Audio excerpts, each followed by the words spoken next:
And finally, for today's episode, let's turn to David Trim for a look at Adventist history. This week, we hear about the death of Adventist church pioneer James White. Welcome to This Week in Adventist History. On August 6, 1881, in Battle Creek, Michigan, James White died after an acute illness of less than a week. Perhaps fittingly, he passed to his rest on a Sabbath afternoon. James Springer White had been born August 4, 1821, in a small town in the U.S. state of Maine.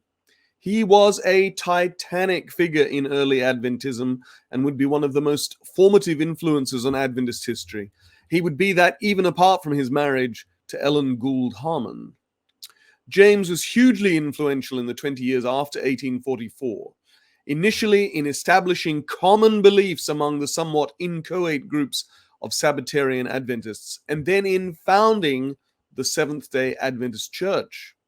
Thereafter, in the organized denomination's first 20 years, he served as General Conference President 3 times.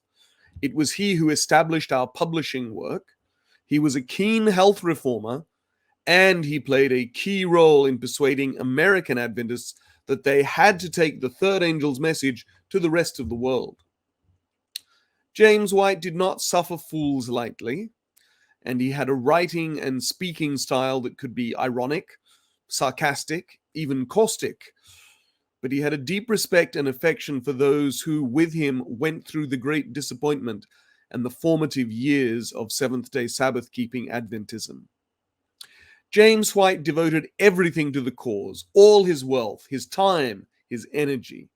Persistent overwork taxed his health and strength, and he suffered strokes while still in his 40s. In the winter of 1878-79, failing health led James and Ellen to spend that time in Texas, where the climate was warmer. Over the next 2 years, there were increasing periods when he could not work.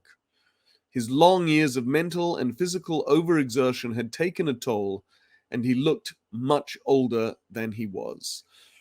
He died this week, 140 years ago, just 2 days after his 60th birthday.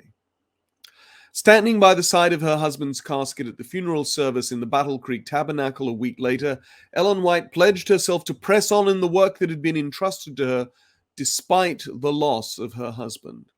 She lived and labored another 36 years, but we should not forget James White, but for whom there might not be a Seventh-day Adventist Church. That was This Week in Adventist History.